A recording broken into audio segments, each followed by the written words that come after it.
And so we are now live streaming on Facebook. We're a minute or so early.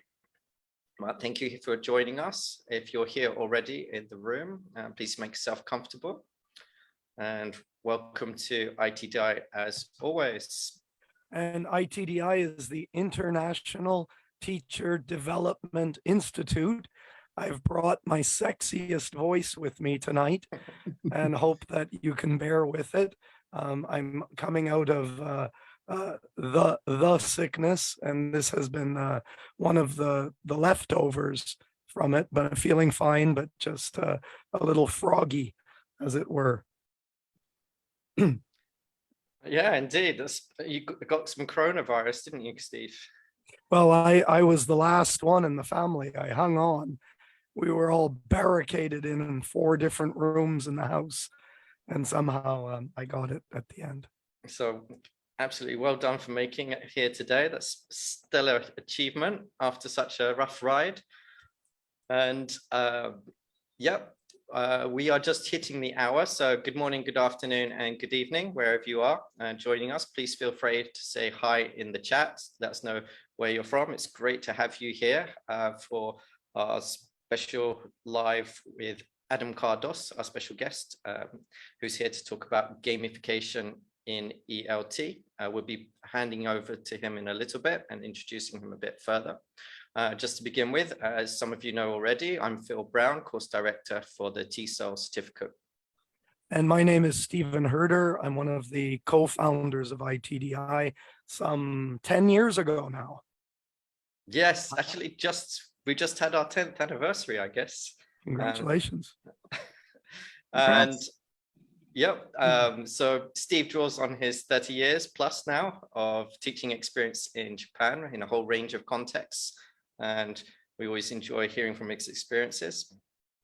And Phil Brown has over 20 years experiences. It looks like he started at age 3 teaching, and he's been teaching in Japan, in Malaysia, now in Qatar, and online, and is the director of our ITDI TESOL certificate.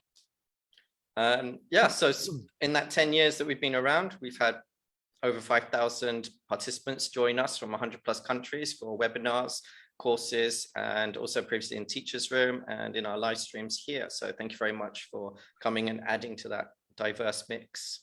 And this is all part of our mission as a social enterprise, that we want to try to offer affordable and meaningful and professional development for teachers all around the world.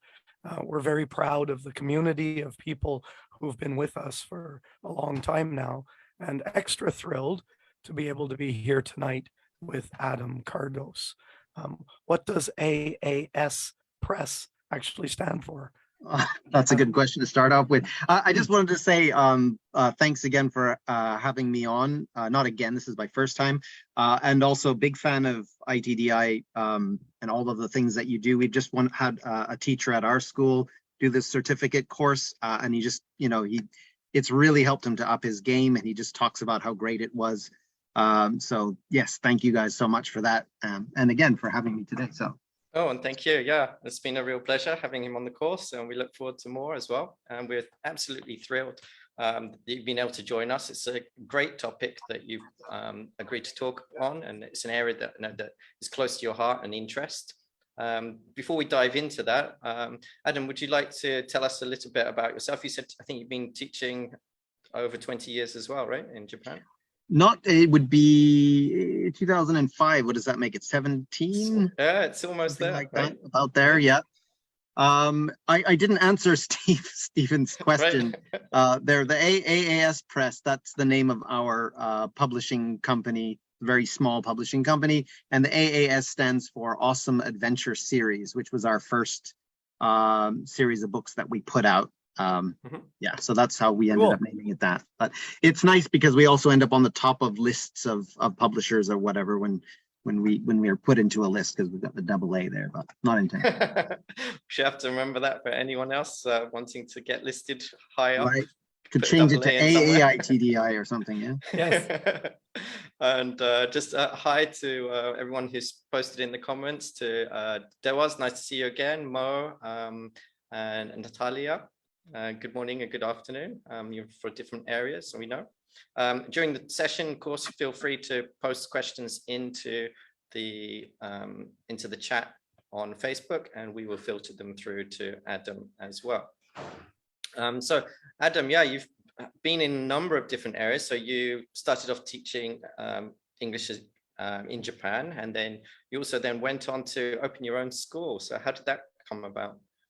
Right. So, well, we have a bit in common there, I think, right? I worked Yes. at the first company that I worked for in Japan. I don't know if I should say the name or just say that it was a Yeah. big chain. Was a place that you also worked. But Yes, I was the there big center. right until it closed. It went bankrupt. So, I mean, I had 2 years of teaching experience with Nova, I'll say it there, which was great, and it was really fun. But then it closed very abruptly. And I kind of just found myself, I was one of the popular teachers at a really big branch that I was at. And then I just found a lot of students saying, oh, you should, we want you to keep teaching us. So Right. I ended up opening a school in a one-room apartment with 5 partners, which was a bit of a rocky beginning. But yeah, then they all kind of left one by one. And then I was sort of the last person standing. And through that process, I kind of discovered that this is really what I was meant to be doing, which is fantastic. Excellent. Do you remember that actual moment? Was it a eureka kind of thing? I think that there's a whole chain of them, really. I mean, so when we opened our own school, I felt massively underqualified. There was imposter syndrome didn't even begin to describe how I felt. Although we were quite popular and we were gaining students quite a bit, I was just like, this can't be it. I don't think a couple of years at a chain school would really prepare me to be, even already hiring teachers and having to train them and stuff. Right. And I didn't know what I was doing at all. So I took a CELTA at Language Resources in Kobe here. And I had just wonderful tutors. That was definitely a series of, that was kind of like a, wow, this is deep. There's a hell of a lot more to it. Yes, right. So that was one. And then I think I kind of didn't stop the whole learning thing after that. The second big kind of eureka moment for me was that certain things in the market started to change maybe a year and a half after we'd opened, and children's English lessons became more and more popular in Japan. And that was something I didn't like and was not very good at because I didn't know much about it. So I mean, honestly, I didn't like it, but then I was like, well, I better start finding out about this. So I actually went to ILA in Vietnam to do the CELT-YL course, which I don't think it exists anymore, but it was a certificate in language teaching to young learners, right? Yeah, it's the young learner extension to the CELTA. Yes. And that was extremely eye-opening as well. The kids in Vietnam compared to Japan were just, most of them the average level was just a lot higher. And I got to see different approaches, and that's kind of where I stumbled across, broadly speaking, I would call it holism. But I mean, I kind of discovered CLIL through that, and then I started to learn more about CLIL, and I did the Delta Module 3 in CLIL, so I studied more and more about that. And then, yeah, I mean, I think from that point, I just realized how interesting it was, and how interesting that puzzle of teaching young learners was. In that, I don't know, I don't want to put down teaching adults. I think it is. I still love doing it, but I feel like it's much more predictable, and I don't know. You can study the theory and then apply it, and it kind of works, and it's easier. Whereas kids bring in this whole element of chaos and energy, and then just sort of figuring out how they learn so differently from adults, and what really makes them tick. That's been the journey for probably the last decade at least. Do you have any chance to be actually teaching classes now, or are you out of that? I've always kept teaching, and I think in the last since we started working on the Gamerize Dictionary, which hopefully I'll talk about a bit later, I have had to cut back significantly. I do teach 2 classes a week now, and they are my most peaceful moments of the week for sure. It's the time where everything kind of just makes sense. Yeah, I think that, that's really valuable, whether you're a teacher, trainer, or language school owner, manager. If you've still got classes yourself, then you've still got your foot in the game, and you can relate to what your teachers are saying and keep up to date and so on. definitely. Yeah. You both teach regularly as well, right? Yes, though. Yes. Yep. Though I've changed my context just recently, but I always try to make sure I have students as well as doing teacher training and so forth. Right. Yeah. Well, I mean, and that's one of the things when I watch the ITDI talks and presentations, I always remind myself that, it's not something that you'll ever grow out of or get bored of or whatever. It just really is, a lifelong journey, isn't it? Yeah. And some of us, I think, would miss the classroom if we weren't in it. So. Definitely. Okay. Do you want to get into your topic for tonight? Yeah, sure. Yeah, I can kind of go into that. I think I was kind of getting towards some of I like your questions kind of got me talking about some of the things that I like. One was CLIL, holism, gamification, which is up the top. I'm not going to say it's not one of my passions because that is the topic of the talk, so I don't want to go too far off of that. But my interest in gamification comes a lot from the perspective of motivation in general. In that I think sometimes as you're learning things and trying them out and sort of iterating on them in class, there are certain theories or ideas that really just kind of click for you and change everything. Well, I mean, one of those for me was Bloom's taxonomy, really experimenting and understanding the whole cognitive dimension to teaching. It was a huge, just really opened things up and allowed me to kind of experiment and learn a lot. And then the other is motivation, and more specifically self-determination theory, which is not the only theory of motivation, but when I was doing my Delta reading Dornier and different things on motivation, that was the theory that kind of seemed the most. It's quite simple in some ways, and that it really kind of makes it easy to kind of use it. It almost forms like a pair of glasses for you, where you can start looking at behaviors and attitudes and stuff like that, and sort of see them in a new light and have new tools to kind of try to help boost motivation and change it. I know that you have some slides and stuff if you want to get there, but I wanted to ask if gamification, what in terms of defining terms, what is it and what is it not? Okay. Yeah. So I think Phil, you posted an article earlier this week on the difference between game-based learning and gamification. And I actually, that really helped me to kind of put names on these things, because I had other kind of ways of classifying games, which essentially did the same job.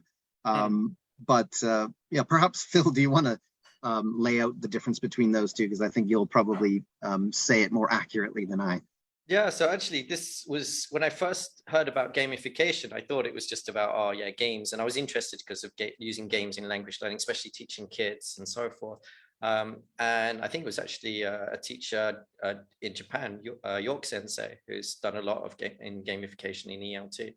And he was there doing a talk and talking about appreciating the differences between using games in class as game-based learning and so on, where you actually use different types of games in different ways, which is what a lot of us experience as teachers. And then using game mechanics, so things like having systems of reward and like quests and kind of challenges to do, and using that to transform the actual classroom experience, for example. So for example, sometimes, at my kids' school at the moment, they get points for doing things in class, whether it's helping their friend or listening attentively and so on. And those points go together and they can get, like student of the week or hot chocolate Thursday, where they go to have hot chocolate with the head teacher and so on. So there's kind of different ways of creating reward systems around the classroom environment. And so that's kind of gamification in a sense there. Yeah, You were right, Adam. He did explain it very clearly. Yeah, much better than I would have. I'm really glad that you did that. And also I'm glad that you brought up points and rewards, because that's a really subtle topic. I think that's one of the things that I've reflected on quite a lot, and really sort of honed my understanding of the dangers and potential benefits of points, because that points are not necessarily a good thing, right? Yes, and I'm glad you've highlighted that, because that's always one of the interesting discussions to get into later as well. Okay. So, all right, well, why don't I jump into talk a little bit about self-determination theory, and we can swing back to points as well, because I think that also offers a really nice kind of look at sort of why points might not work the way you want them to. And while you're doing that, just to tell everybody in the audience, our normal pattern is after Adam's gone through, you can get set up, Adam, if you like. Oh, sure. Once Adam's had his say, then we'll open up the Zoom room and invite people to come in and speak directly or ask questions directly if they're interested. That's correct, isn't it, Phil? Yep.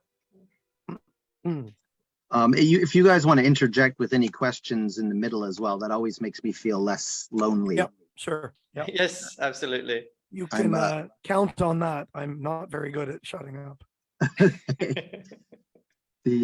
I'm not seeing anybody, and the other people watching are not in the Zoom meeting. They're in That's Facebook. Right. Okay. All right. So yeah, I'm gonna do a non-detailed kind of quick run through self-determination theory, and just to bring out some of the basic ideas that I think are really practical, and that you could throw in to use in the classroom tomorrow, or if you're designing a course or a lesson or whatever, you can kind of keep in the back of your mind, without getting kind of too specific or detailed rather.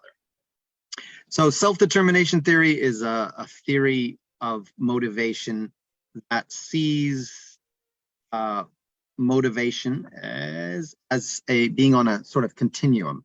On the one end of the continuum, in terms of level of motivation, we've got a motivation, a state where you basically don't want to do anything. You're just sitting there, no desire to move at all. And then at the other end of the spectrum, the most powerful kind of level of motivation would be intrinsic motivation. And I think everyone's heard, when you say motivation, the first thing that pops to mind is, intrinsic and extrinsic. So these ideas are quite related to self-determination theory. So the idea of intrinsic motivation is just doing something for the joy and the pleasure of doing that thing itself. And my favorite image of that is just watching my 4-year-old daughter do the most senseless things for ages sometimes. And she's just, there's no reason that she's doing them. She's just doing it because it's play, she just loves doing it. In between there is where it gets a little bit more murky and a little bit more confusing. And I'm not going to go through all of these terms on the spectrum, but different things can motivate us that are more external in nature or more internal in nature. So external, the most obvious examples are, reward, doing something for money. And the flip side of that, doing something to avoid some kind of punishment. These are very clearly external motivators. A little further up from that, maybe I will use the term, what's called introjected regulation, is doing something because you feel that it's expected of you. The teacher always, gives us homework and we're expected to do it. I don't care about the homework or whatever, but it's an expectation, so I do it. Motivating, but perhaps not that strong. Right. And then moving along would be things, if you've got a goal that is for your own purpose, something that, studying for a test that will benefit you in the future, that you see you identify with the goal of, that would be stronger. And then even further than that would be perhaps having a full identification with a cause or something like that. For me, teaching is on that strong end, where I feel like it's not, I do it because it is who I am in a sense, right? So these are more internal in nature, but still not pure intrinsic motivation in a sense. So the part that I think makes this more useful now is that according to self-determination theory, there are 3 basic psychological needs that when they are met, we're going to kind of move along this continuum more towards the intrinsic end. We're going to, the type of motivation we have is going to be more internal. And those 3 things are competence, the need to feel competent to act within an environment, relatedness, our connection, feeling of being connected to other people, and finally autonomy. Autonomy is probably something that comes up a lot, talks about teaching and course design and that sort of thing. Maybe not specifically in related to self-determination theory, but it is something that is, I think, quite important in terms of motivating learners and getting them engaged. So just for people who are new to the term with autonomy, then this is to do with having more control or self-directedness over their own learning, right? Yeah, absolutely. Yeah, feeling of not being controlled, right? And not being doing things that you having agency over what you're doing. Yeah. It might be a little, yes. Just the acronym to remember this is ARC, A-R-C, that lots of people, when I first read it, I've used this a lot in talking with other teachers, and it's kind of the latest. Yeah. Yeah, I use that as well, ARC. I thought that I'd made that up myself, actually. No, I read it. Yeah. Oh, okay, nice. I thought it might be interesting. I don't know how many people would respond here, but instead of me kind of talking about practical ways that we can increase or sort of bolster these different psychological needs, it might be nice to get some ideas from people who are watching. What are some different ways? Let's start with competence, for example. What are some ways that we can make learners feel more competent?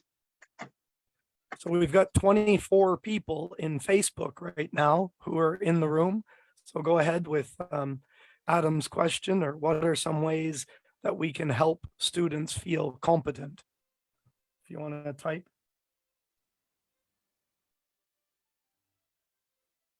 Okay, and Rhett has shared to drill it, and knowing Rhett's context a little bit, or drilling it within a game, and Eric's jumped in with praise, and Maria's sharing giving feedback.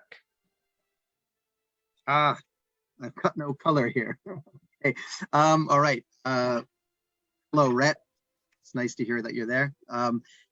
So yeah, certainly praise is powerful, and I think the way that we use praise is also really quite deep. Not obviously giving just a good job or not doing anything too repetitive, but praise or feedback, which was the other comment right there as well, yes. That allows learners to acknowledge their achievements and reflect on their progress or their learning. That particularly that kind of praise, I think, can be quite powerful in developing a student's confidence or feeling of competence. Yeah. Yes, and the specific praise about what they're doing well, as well as how they can make improvements. And Jorge has also added visualizing themselves, often used in, for example, goal setting, seeing their future self and imagining what they will be like further down the track.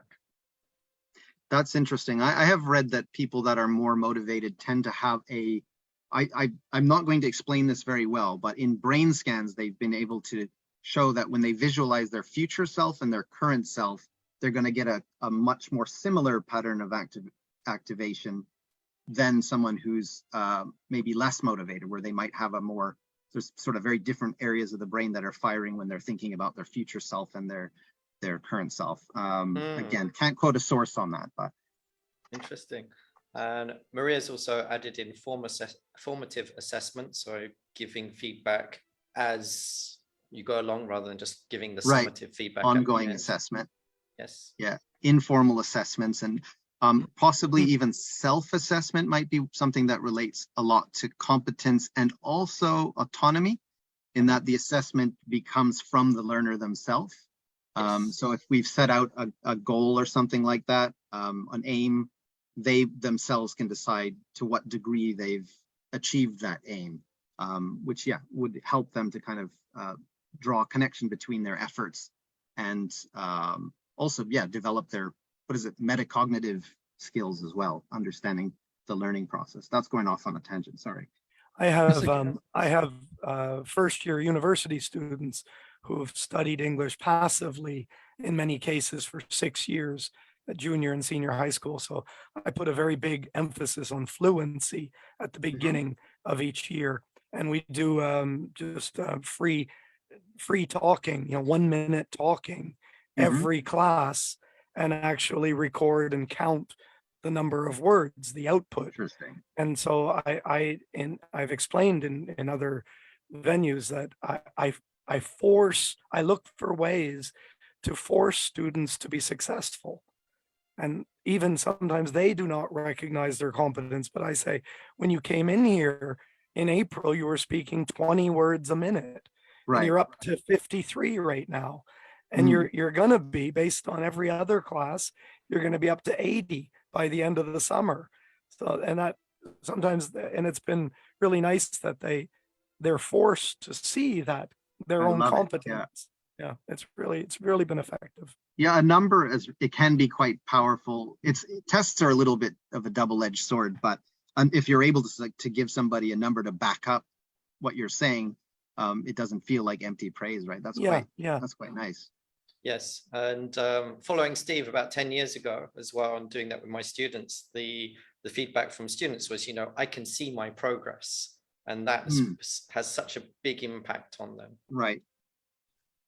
One of the last points about competence that maybe we haven't touched on yet, but I think it might be too obvious for people who have said, is optimal level of challenge. So if you create something that's a little bit too difficult, then our learners are going to obviously feel that that's too difficult for them. They'll have a negative kind of view of themselves. On the other hand, if something's too easy, we might feel that we're kind of wasting our time, or it's and it's related to, oh, this is too babyish, this is too easy for me, and this is not a good use of my time, and this maybe represents the level that I'm at, or something like that. Yes. So yeah, definitely optimal challenge. I'm going to jump on to these other two, autonomy and relatedness. Let's talk about autonomy a bit. So yeah, again, for anybody watching, what are some ways to boost learner autonomy in the classroom? Okay, we've got one from a little bit earlier, which I held off on sharing, but Rhett's added, let them make the rules. I like that. I like that he mentioned rules.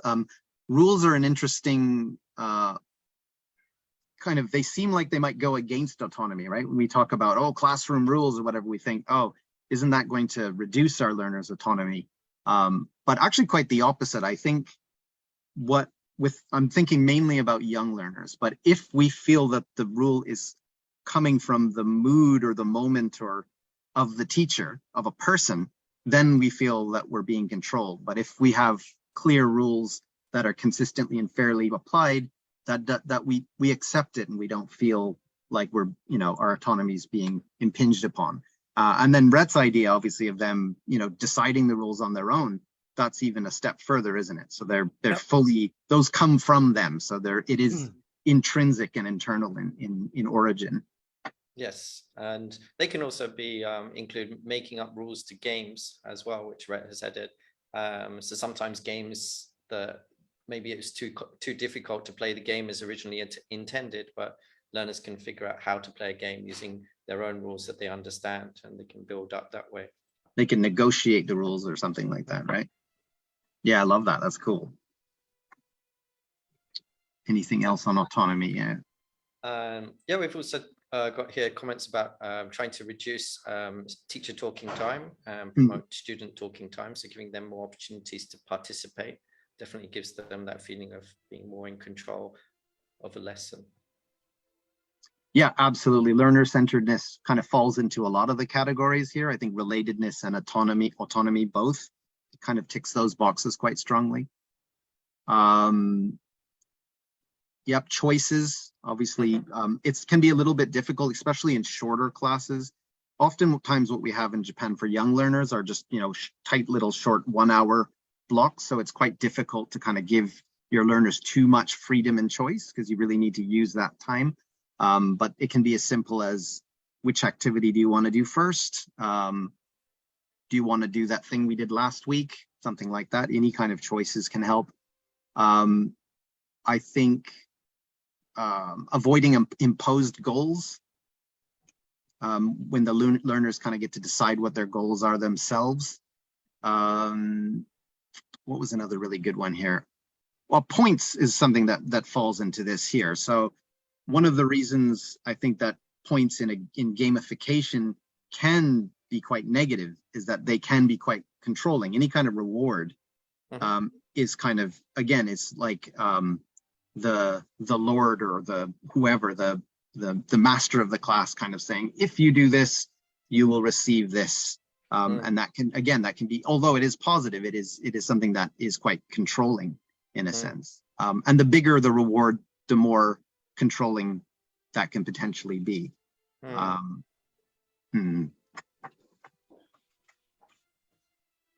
While we're on, should we keep going on points or? Yeah, we're already halfway, Phil. Oh. And it looks like the three of us could go on for another, I'd True. say 4 or 5 hours. And we've got lots of good comments as well in the chat. Yeah, do you think we should bring people in and let it carry on? Yeah, I'd like to also give Adam a chance to get into how this ties into gamification as well. And then from there, let's then we can invite people let's give Adam some autonomy here to ask him which direction we should go right now, whether to bring people in or let him carry on for a predetermined amount of time. Right. Too much autonomy. I'm feeling stressed. No. I think I kind of want to just wrap this up a little bit, and I do want to show some of the ways that the materials that I've made embody some of these ideas. Okay. So I do think that the last point that we were on there about the point about points is something that was kind of at the heart of the whole topic. So I do want to kind of tease that out a little bit more, if that's all right. Yeah, sounds good. So yeah, we were just talking about how points can, again, impact autonomy negatively. Big tangible rewards more so than small tokenistic rewards. So very much, I think Phil, you were talking about your child's school, and were they getting chocolate or something for points? What was the? So they have like a hot chocolate Thursday. Okay. Where, say, for example, the top scorers from across the year will then get to have a special hot chocolate afternoon with the principal, and it's always something that the kids really look forward to, and they're motivated to work hard towards that, and so on. And that's kind of beyond the regular classroom kind of star of the week and so on. Right. Yeah. So I mean, rewards. It's hard to say what is a big reward and what isn't. A sticker for a 4-year-old might be like a world-ending kind of massive prize, but for a 12-year-old, that's pretty tokenistic. But I think the size of the reward is obviously one of the factors that can kind of make it a little bit more controlling and in effect autonomy. The other is how the points are given. Yes. So if basically the way I understand it, and the way that's definitely been true for me, is if you offer if-then rewards, and by that I mean, if you do this, you get this. If you win this, you get this. If you kind of put them at stake before the task is done, then they become the purpose for doing the task rather than the task itself. So this very directly, it's an extrinsic motivator, and it is a thing that will kind of reduce very much the intrinsic motivation and have this kind of negative effect. Yes. I've had it in classes of mine while I was experimenting with this over the years, where I would give points, and then if they had a certain amount of points, they didn't have to do homework. Big mistake. I would have kids, I would say like, okay, so now we're going to do some writing. And they go, how many points? Everything was about the points, right? Yes. A little bit negative. Whereas, so the flip side of that, and I think, again, this is important, is there's two important things here. One is if the points are given as an acknowledgement of achievement.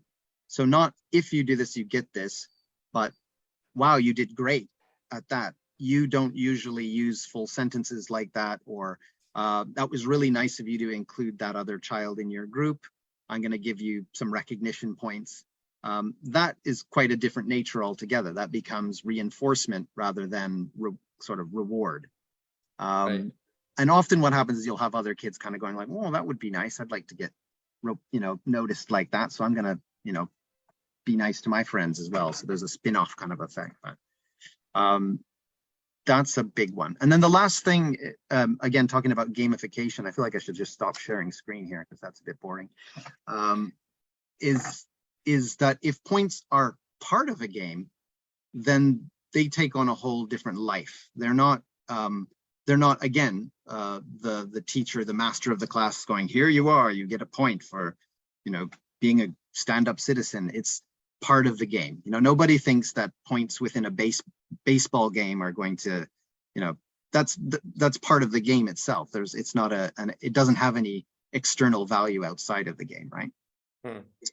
So I think that's an important distinction as well. That's all I wanted to say about points. Any questions or comments on that? No, I think what you said echoes very much what I've seen as well. I think one of the mistakes that a colleague and we became aware of maybe about 10 years ago was we looked at certain behaviors and we were looking at ways to promote certain learning behaviors. But one of the pitfalls that you definitely have to watch out is for example, giving those points for something that students are already happy to do. Right. Because right. as you say, that changes from they were intrinsically motivated already. So right. The old, if it's not broken, don't fix it rule is much more important, because as soon as you make it worth points, then you can shift that motivation to, oh, I'm only going to do this now if I'm going to get points for it. Yeah. And that creates a whole shift. So yes, I think it's really it's so true though, isn't it? I've definitely experienced that a number of times. Bob Sanderson's in the room and asks a good question, wanting to hear a little bit more about relatedness. We spent quite a bit of time on competence and autonomy, and not maybe enough on relatedness. Great. Yeah. I'm going to run through that a bit more quickly, and then maybe get into the specific examples in some of our materials. The things that kind of come to mind for me about that, we mentioned learner-centeredness. Again, not, giving the learners a chance to be connected to each other. I think the older children are, or if they're adults or whatever, the connection between each other becomes more and more important. With very young kids, often the connection to the teacher has a bit more of an importance. I think this almost doesn't need to be said, because I think anyone who cares about teaching will probably have this in the bottom of their heart. But if students can feel that a teacher wants to be there, and that they're also having fun, and that they're connected. So if a teacher's putting in effort and really trying, laughing and having fun with their students, students will feel connected to that teacher and feel that they want to be there. When I first read all of this, I struggled with understanding what relatedness meant as compared to competence and autonomy were quite easy. And I almost think that the word you ended with, the connection, the connection or the engagement, right, would have possibly been a better word than relatedness, in my opinion. Interesting. Yeah, perhaps. Yeah, is a little bit more obvious. Yeah. I think the last thing I kind of want to say about that one is about relatedness is that, I mean, what's really flipped my whole understanding of classroom management, dealing with behavior and stuff in class with children, is that often, I mean, if you're a newer teacher and a child misbehaves, we attack that behavior, right? We go like, okay, I'm going to punish you or give you a timeout or, you know, something like that, or scold you or whatever, right? And often that's really dealing with the symptom and not the problem. And in fact, when you are kind of go into the punitive mode or whatever, you're very often, reducing that person's feeling of relatedness, therefore reducing their overall motivation and often increasing, the bad behaviors. So it's kind of really quite the opposite of what should be done. Right. I just want to jump in with a question related to points. Trika's got a question about mixed ability students within a class. Most people's classes, of course, are mixed abilities in one way or another. But you always get this dilemma if you get certain students who are always doing really well and they're getting all the points kind of thing. So how do you help the weaker students from not feeling demotivated? Right. I love that question. There's a lot to be said about that. Yes. The first thing that comes to mind that I'm constantly trying to tell the teachers at our school when I'm observing stuff like that is notice the weaker students, watch them. You know, it's easy to kind of always keep your eyes on the students that are stronger and are sort of saying more and doing more. But noticing the subtle achievements of the quieter, weaker students it's an art. But it can be just the smallest thing, you know, like if they wrote 2 letters or whatever, just to being able like, yes, giving a genuine kind of like, that's amazing. You did it. That's cool. That can really transform a student over a period of time. But it is, the ability to notice each individual's kind of achievement within their own range is something, right? Yes, and earlier you mentioned other things about reinforcement. So for example, you can also reward behaviors like listening attentively, helping another student out. And so there's lots of different ways I think students can be rewarded besides, did they get the correct answers and so forth. Right. Yeah, and it does take a lot of bandwidth in the class to kind of keep your eyes open and notice those things, but certainly powerful.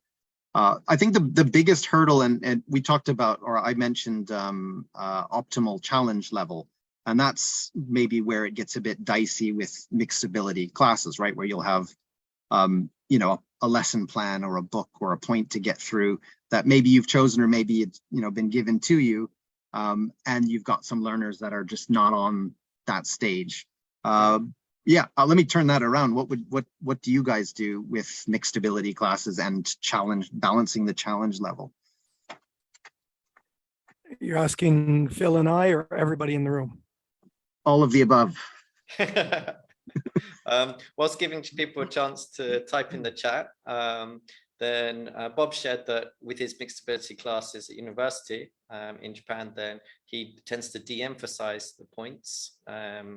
I think, there's sometimes good call for doing that as well. Paul Caves also talked about sharing making the balance better between different types of pairing or characters and thinking about the compatibility. And definitely, I think some of my classes, when I plan my classes, quite often a lot of the thinking goes into the dynamics and, what pairs are going to go well, what groups, right, and how to balance those out and so on, especially when you have larger classes. So I think that's definitely 2 really good additions in the chat there from. Yeah, one of mine was years ago, recognizing that output was equally speaking or writing. And so when I had junior high school students, going through puberty and high school angst, who would never say something, but they were willing to write stuff down. And if I would wander through the group and notice somebody's written an answer and just read it out for them and praise their effort, doing that, I immediately got it. It was a eureka moment for me, saying that output is output. And for some, writing, or for others, speaking, are equivalently wonderful. I love that. I like the idea of reading their comments out. I actually had a university class, not a language class, where the professor used to have us write reflections, and then he would pick ones that he thought were interesting and read them in front of the class. And hearing him with this brilliant orator voice say my words made me going, that does sound pretty smart. and it was, yeah, it was really motivating, actually. Yeah, and that goes back to validation as well, right? Yes. And Maria's just added in also scaffolding the learning process. And I think this ties in really well to earlier talking about creating those opportunities to succeed and giving different types of opportunities to succeed. Definitely scaffolding, and on that theme, differentiation. Obviously, this is, it can be really time consuming to scaffold different thing or write different versions of worksheets for your students or that sort of thing, but that certainly can help narrow the gap. Often at our school, we will grade reading tasks. We give the same one, cut and paste it into Word, and then just simplify the language a bit. It doesn't always take that long. Right. Yeah, and there are tools these days online, which we've shared in some of our other Facebook lives, True. how you can look at text and how you can take things and make them a bit more challenging or make them a bit easier and identify the words that you might need to change. So definitely good to consider. Different tasks possibly, again, if it's a task we're dealing with. But anyway, sorry. Yeah. Are you going to be fine to come back next week and start on gamification? Right. We haven't really gone into that at all. Oh, goodness. But where's the link? I'm okay to go a little longer. Phil, how's your schedule tonight? Yeah, I'm fine. But I would also, but it's good because a lot of these things, obviously, they tie into gamification, and then having an understanding of motivation, self-determination theory helps us understand, why these mechanics of gamification can become powerful in our language classrooms and so. Right. Definitely. Are you excited about sharing some of the app stuff that you've been doing, or? Of course I am. This is my blood, sweat, and tears for the last so I mean, 2 years. let's save time for that. Okay. I wondered, as you're getting set up for that, are you a geeky type gamer, or is it something that you learned as you learned to teach young learners because you saw that as the market? Is this something you learned, or? Yeah, certainly. I think, the starting point was kind of being forced online, which a lot of us went through, and then just scrambling my brains to find ways to engage a class of potentially lower level kids through Zoom, right? But no, I'm a medium geek. I'm not, I don't currently play any RPGs or role-playing games with live role-playing games. Not that there's anything wrong with that. I have lots of friends that do. As a kid and young teen, I did really like RPGs, role-playing games on the computer or the Nintendo or whatever. And which ones?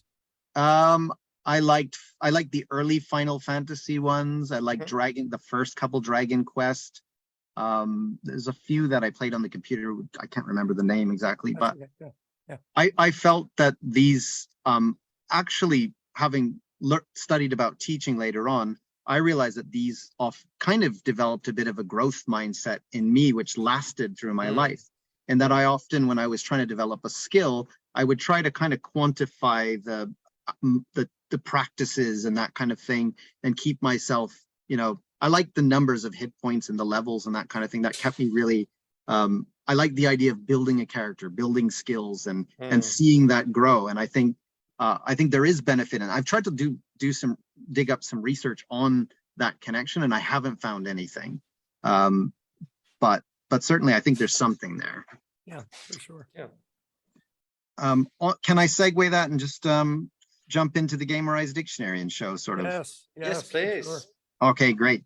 All right, so I'm happy to be able to show anyone who's watching something that I've been working on for a couple of years, and not just me, quite a lot of different people, engineers, artists, what else would be in there? Teachers, all of the teachers at our school have been writing content for this. And it is our, oh goodness, why isn't it showing me anything here? It's your baby. Hold on a second here. I'm trying to share screen and it's showing me that I don't. Oh, wait, I got it. I figured it out. Figured it out. Here we go. There we go. All right, so this here is the Gamerize Dictionary, and I call it a gamified learner dictionary. And look at the distinction that Phil talked about before. This is really an example of gamification rather than game-based learning, I would say. So I'll jump right in here. So the home screen for this app is this kingdom, as you see here. This is a really well-developed kingdom. This would take a kid probably 2-3 years to get to this stage. I have a way that I can give myself coins and build it on the quick. So when in the game, they're able to go out on adventures where they practice language items, and through that they gain coins. And this kingdom is a place for them to use the coins. So points that have no value, obviously, if it's just a score, you can kind of tune it out. So this gives them little, again, symbolic rewards of their progress. And a thing that I really like about this kingdom, sorry, you wanted to say something, let me just finish. What languages are available in this? Only English to Japanese and to English now. Okay. But we are releasing versions for other languages, hopefully next year. We've had some requests for that.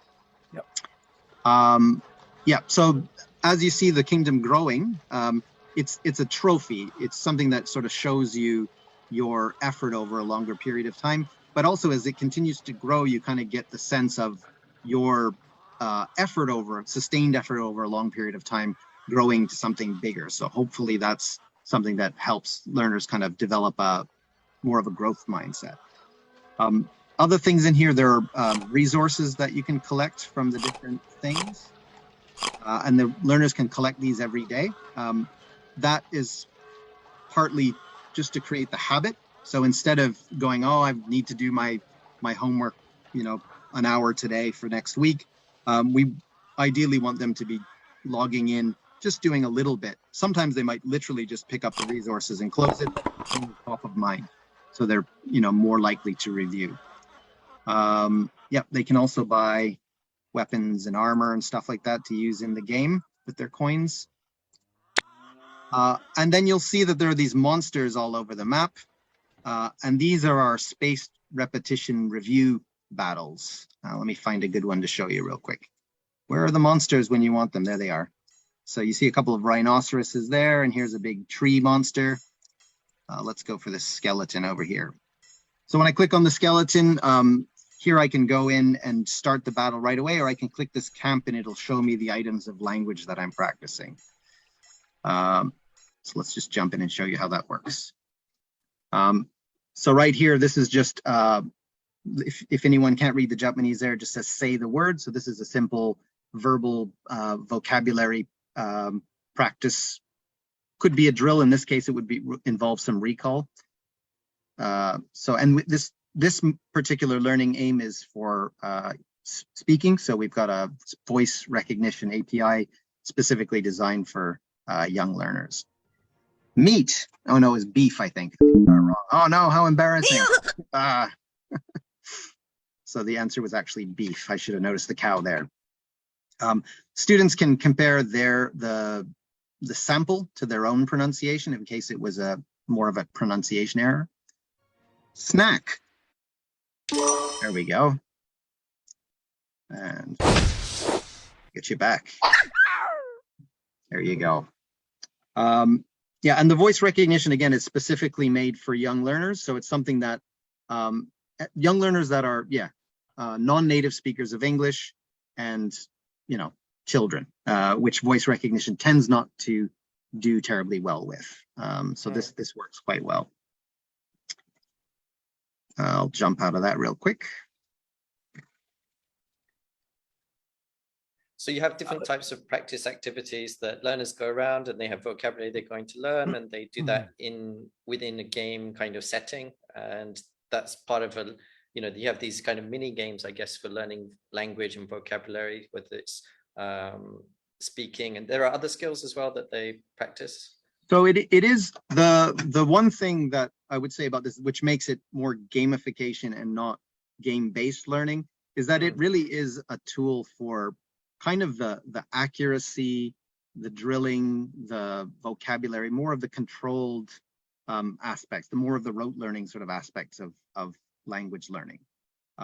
So we do have, yeah, spelling. Spelling is something that unfortunately the best way to learn it is going to be through a certain amount of practice and memorization, vocabulary as well. You can have it so that you're saying sentences. We've got gap fills in it for grammar things. So if you're doing, you know, be verb or something like that, we can have sentences where they have to type in the gap. We've got individual phoneme practice for phonics. Lots of little different variations with that. How's the learning curve for your average 6 or 7 year old or to get in and start feeling successful? Yeah, that's a good question. I think for like a grade, it's really popular with that age group. It's possible that a little bit of guidance in the beginning makes for a smoother start. The things that a 6 or 7 year old would have more trouble with, there is a tutorial at the beginning that kind of runs you through how everything goes, but things like if you go into the building menu here, understanding what different resources and buildings you need, this is a little bit complicated for that age. What we were kind of trying to make is something for primary, and particularly older elementary school kids who. Okay, I didn't know. Yeah. Yeah, it's both. I mean, it actually is most popular. The retention for, you know, grade 1, grade 2 kids is probably the highest. But the older kids, we find they're looking for something that's a little bit less childish, less a little bit more authentic, that looks like a game that they'd want to play. So we did have that in mind. Yep. More so. Really quick, a couple of other little features there. There is a dictionary. We've got now about 19,000 words in it. So it does stand alone as a dictionary. Look up word orbit. So for every word, we get a card here. I've got the Japanese turned off, but you can get L1 there. Orbit. We've got audio and the Earth orbits the sun. We get an example sentence that is graded ideally to around the level of that word. So useful value, I think, in just that. And then really quick, the last thing I do want to show you is the content menu. So this is meant to be used, well, most of our users now are through schools. So the school will get a dashboard that all the students go in, and through the dashboard, the teacher can create custom assignments using the dictionary. So if you've got a lesson, at our school we do a lot of CLIL, so often there's heavy content words, something like orbit, which I just put up there, might be a word that a student needs when doing a project related to space or something like that. So we'll assign things, and this is where the assignments from the school come.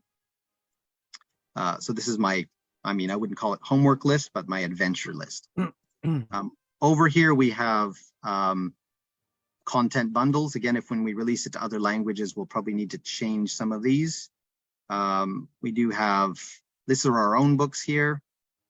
We have, if Eric was there, Eric Kane's books are on the shelf. Let's Go is there.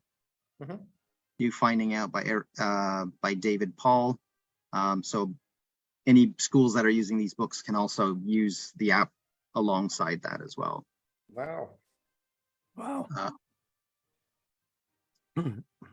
Those are kind of the main things. I mean, I could take you through a full adventure.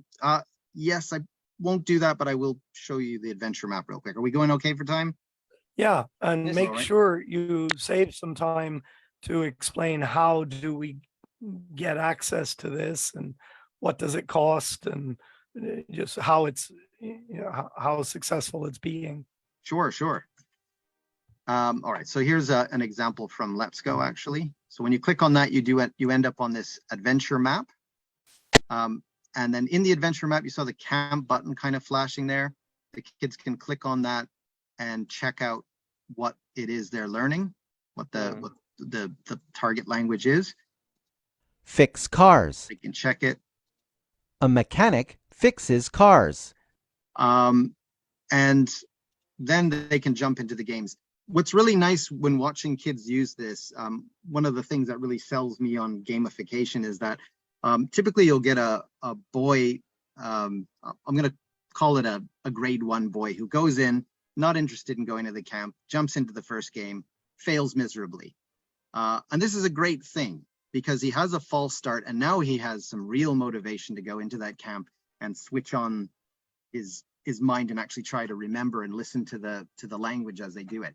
This is one of the things where self-determination theory and game-based learning actually very much so, and possibly gamification as well, kind of match up. And it's the idea that learners can fail without fear.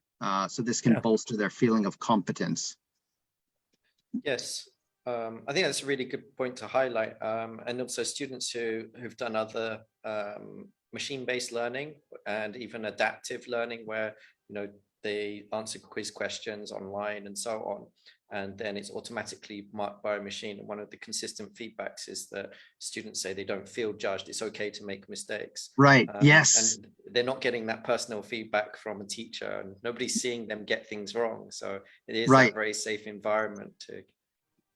The most profound effect I found this game has had on students are the students that come to class and tend not to say anything and are really shy and won't say anything. If they go home and they have that, nobody's watching experience and they're able to kind of go through things, when they come to class, it's like hand up every time, ready to speak. They've had a chance to kind of practice language before. We use it as a flip learning tool in general. So the students will study content before they come to class, and then they'll be just kind of ready. We can get into the good stuff, forget about playing any kind of games of flashcards or whatever. We just jump right into, project stories, the stuff that makes them think. There is a little game sequence here. This would be the first in this. Use a computer. Take pictures. So a simple receptive activity. If it's a reading, writing aim, they'll have a written version of the word here and they'll have to match it. Really simple, the kind of game you'd probably see in most gamified apps. But in the sequence, I think it works quite well. The second one, again, fix cars, is receptive. So we've got this kind of very gradual progression of difficulty. Use a computer. Again, that one is fairly simple, straightforward, going from receptive to productive, allowing them a lot of chances to hear the language without having the pressure of having to produce right away. Once we get to 3, sell things. This is where production comes in. It would be typing again in the other mode. Sell things. But essentially it's a listen and repeat drill. They have an opportunity again now just to focus on the sound without the challenge of having to recall the word at the same time. Use a computer. And then just about done there. The last one is the RPG battle, which you guys already saw. And then that's one adventure, and those monsters come back to your town, depending on whether you've made errors or not and that sort of thing. But you get the consistent review on the spaced repetition. And that's about as fast as I can go through the app. Quick question. Yes. What's the range of time students would spend on this? A short time, a long time, and any possible optimal time? Interesting. So going back to the main screen here, if a learner is logging in regularly, they might just do their reviews, and just doing a couple review battles could probably take 10 minutes or less. Doing a full adventure, we tried to make it under 15 minutes, and the lower the level the content, the less items and the faster the entire adventure. So for something that's at a really low level, it should ideally be, less than 10 minutes, seven minutes or so. Right, then you're priming the lower levels for success, and to feel that's the idea. We are still sorry to cut you off there. Go ahead. That's all right. Yeah, no, I was just going back to you're talking about earlier about that feeling of competence and trying to make sure that they experience that early on so they get into the game. Yeah, and we're still working on that. We're checking analytics and watching kids using it, and we're improving it. It's not perfect for everyone. Generally speaking, it's working quite well. We've got the pass level for voice recognition has been something that we're really trying to adjust to make sure that it again gives that feeling of success. When you start it, we've got an AI function that will kind of lower or raise the pass rate depending on the learner's success. But we're still finding that it's kind of they'll be successful until they start failing, and then it kind of hovers around that, and it's not necessarily always motivating for everyone in that. So we have a lower setting as well, but again, just a bit of tweaking going on there. And does it work equally well on a computer, an iPad, a phone? Is it interchangeable? It's designed, I'm using it right now on my computer through an app emulator. So it's not designed for the computer. It's designed for iOS or Android. So tablets or phones is really what we designed it for. Yeah, that makes a lot of sense, especially in the day and age with mobile first. Yes, yes. And what kind of bundling packages or prices do you do? So at the moment, we're only available in Japan, hoping to change that fairly soon. So if you're in Japan, you can download it off the App Store or Google Play. And there's a free trial, and then you can use it as just an individual user if you want. That is, I think it's 1,200 yen per month for if you go monthly, and then it's about 10,000 yen a year if you do it a year subscription. Through schools, the pricing is much reduced from that. We do have on a case by case basis. It depends on the number of users. And I would have to look at my notes to give you the exact numbers, but ranging between 800 yen per month and I think our lowest is about 400 or something like that. And we do have some subsidies that schools can use now as well if they are kabushiki gaisha, if anyone's Japanese and understands that term. Limited company. Yeah. Right. Oh, that's what it is. Yeah, sure. Thanks for that. Yeah. So there are subsidies available that pay for roughly half of it, I think. Does it sell itself, or is it a hard sell? What's your experience? That's interesting. We really formally launched it in April this year, so it's kind of our first year. We have about 17 schools using it now, so I would think that was probably about the number of schools we could handle in the early stages. So I mean, people that see it and go like, yes, this is exactly it's an easy sell in that you don't need to change your curriculum. You can use this and just fully hybridize what you're doing, right? You can say, we're using this textbook, we're doing CLIL, we're doing test prep or whatever, and just like, you can do all of that through this and take care of that kind of component. So in that sense, it is it's kind of easy when people sort of are looking for something like that. There's not a lot of kind of other things that are comparable that people are going, well, I could use this or this. Then again, there's a lot of, I think the digital thing is, I think it's caught on a lot with private language schools. We have only one elementary school using it now.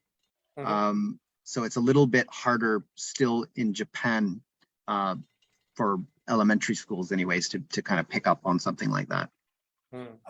This may be a private question, but do you know which languages to target beyond Japanese?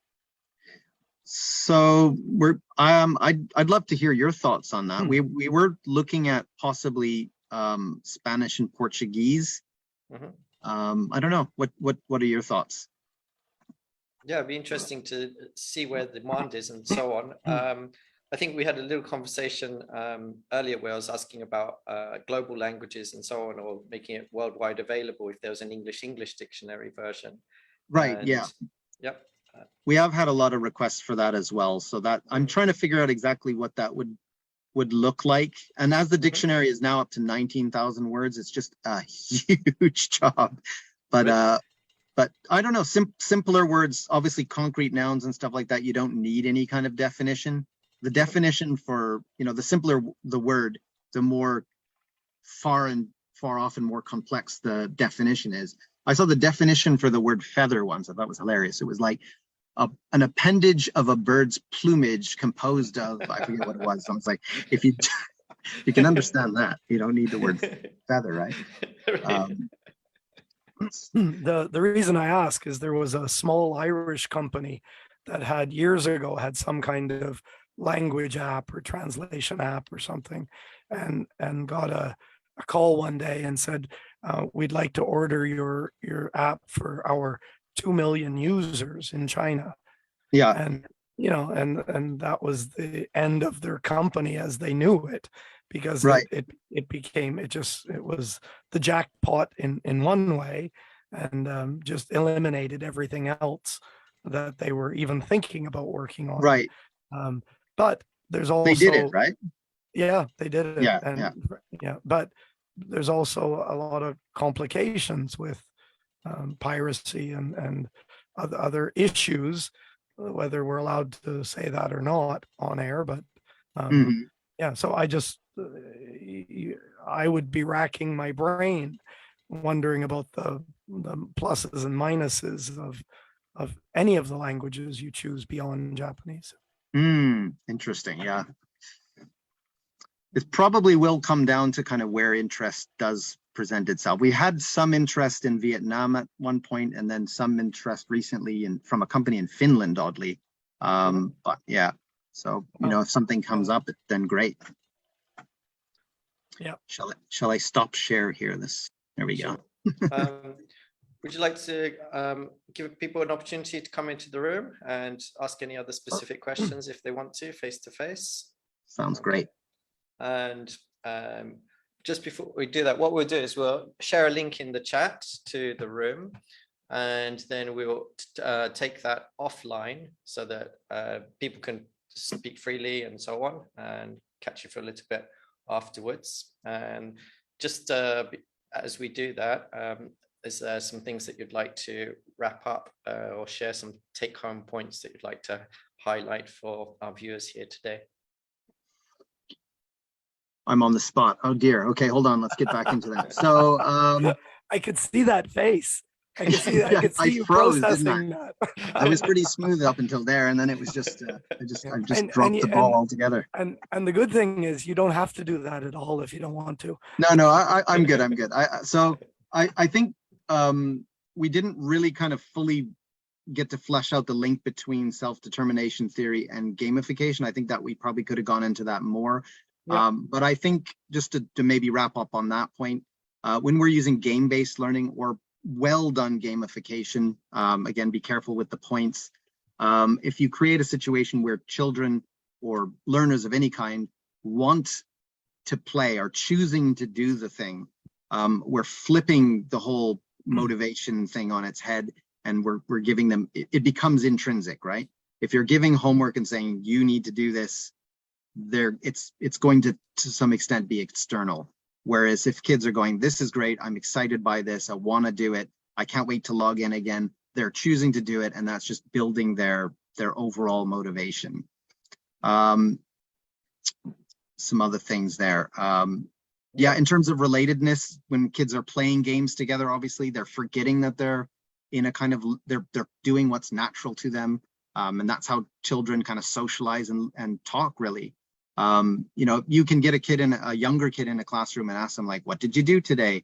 And get nothing. But when you throw them into some kind of game, not necessarily Gamerize Dictionary, I wish I'd had a chance to show some of our books, but a game that really gets them imagining and problem solving and stuff like that, they'll just, they'll be thinking and talking like crazy. So games are super powerful in terms of relatedness. And then in terms of competence, I think we kind of touched on the idea that games allow kids to fail and retry and kind of search and keep on kind of experimenting and that sort of thing without that kind of pressure and the fear of failure. So I think it can be, in those ways and many others, games can be really powerful in terms of building motivation, not just in one session, but over a longer period of time. Yeah. How was that? Not too bad, eh? That was very good. brilliant. Super smooth. Nice 3-point wrap up as well. And you brought everything together very nicely at the end there. So thank you very much, Adam, for everything you shared. And yes, you're staying with us for a bit longer for anyone who would like to come into the room and talk to you directly. Thank you very much for everyone who's joined us on Facebook with the lives and contributed greatly in the comments. There's been a huge host of you with really thoughtful comments and questions. It's been fantastic to have you. Thank you very much. Okay. So, any other words from you, Steve? No. Your voice has done well. It has held out. Yeah, So, yeah. and It was you. that gamification kind of, I was in the flow and I forgot that I couldn't talk. But That's what it seemed like, really. I'm drinking ginger tea and now honey tea to just Right. keep it going. Rhett So, Burton. everyone on Facebook, then thank you very much. If you'd like to see what we're doing next, then just please do like or follow our page. We also have a community newsletter that you can join up and sign from via the Facebook page or via our ITDI homepage, which I'll put in the chat as well, just in case you've missed it. All right. Thank you and good day.